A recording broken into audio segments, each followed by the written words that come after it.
हाय, एनफेजमध्ये तुमचं स्वागत आहे. या सत्रात आपण IQ रिलेची वैशिष्ट्य, त्याची इन्स्टॉलेशन आणि कमिशनिंग कशी करायची हे समजून घेणार आहोत. IQ रिले हे ग्रिड मॉनिटरिंग आणि डिस्कनेक्शन डिव्हाइस म्हणून काम करतं. यामध्ये एक बिल्ट इन फेज कपलर असतो जो पॉवर लाईन कम्युनिकेशन सिग्नल्स वेगवेगळ्या फेजेसमध्ये डिस्ट्रीब्यूट करतो. जेव्हा ग्रिडमधून व्होल्टेज किंवा फ्रिक्वेन्सीमध्ये बिघाड जाणवतो, ग्रिड कनेक्शन तुटतं किंवा ग्रिड रेग्युलेशन्सनुसार जेव्हा गरज असते तेव्हा IQ relay IQ series micro inverter सिस्टमला ग्रिडपासून फिजिकली डिस्कनेक्ट करतं. यामुळे सिस्टम रिलायबिलिटी वाढते. ग्रिडची स्थिती परत नॉर्मल झाल्यावर हे आपोआप परत कनेक्ट होतं. IQ रिले इन्स्टॉल करणं खूप सोपं आहे. हे DIN रेलवर बसवलं जातं आणि 20 अँपिअर पर्यंतच्या ब्रँचला जोडता येतं. सिंगल फेज आणि 3 फेज IQ सिरीज ह्या दोन्ही मायक्रो इन्व्हर्टर सिस्टमसाठी. वरच्या बाजूला PV टर्मिनल्स दिले आहेत जिथे सोलर कनेक्शन्स जोडले जातात. तसंच खालच्या बाजूला ग्रिड टर्मिनल्स आहेत जिथे ग्रिड रेफरन्स जोडले जातात. हे डिव्हाइसवर स्पष्टपणे छापलेले असतात. LEDsच्या सहाय्याने IQ रिले कसं काम करतं ते समजतं. V1, V2, V3 हे व्होल्टेज LEDs त्यांचे स्टेटस दाखवतात आणि त्याच्या वरचा LED फ्रिक्वेन्सी स्टेटस दाखवतो.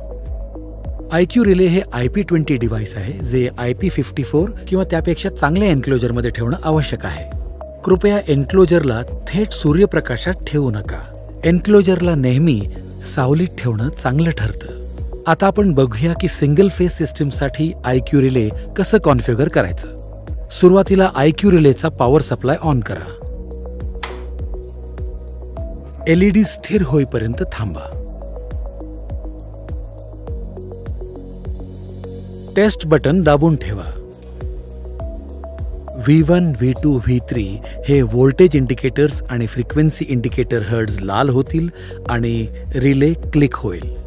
सुमारे 6 सेकंदांनी व्होल्टेज LEDs लाल रंगात फ्लॅश होण्यास सुरुवात करतील. जितके रेड LEDs फ्लॅश होतात तेवढे फेजेस आहेत हे दर्शवतं. 3, 2, 1 अशा क्रमाने LEDs फ्लॅश होतात.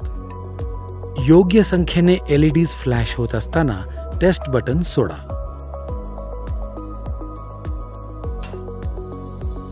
आता आपण IQ रिलेला सिंगल फेज सिस्टीमसाठी कॉन्फिगर केलं आहे. आता आपण 3 फेज सिस्टीमसाठी IQ रिले कसं कॉन्फिगर करायचं ते पाहूया. 3 फेज सिस्टीमसाठी PV आणि ग्रिड दोन्ही बाजूंना 3ही फेज टर्मिनल्सला पॉवर सप्लाय द्यावा लागतो. IQ रिलेचं डिफॉल्ट कॉन्फिगरेशन 3 फेज करिता असतं. IQ रिलेचा पॉवर सप्लाय सुरू करा. LED स्थिर होईपर्यंत थांबा. सगळे voltage LEDs V1, V2, V3 आणि फ्रिक्वेन्सी हर्ट्ज हे ग्रीन रंगात दिसतील. आता IQ रिले 3 फेज सिस्टीमसाठी कॉन्फिगर झाला आहे.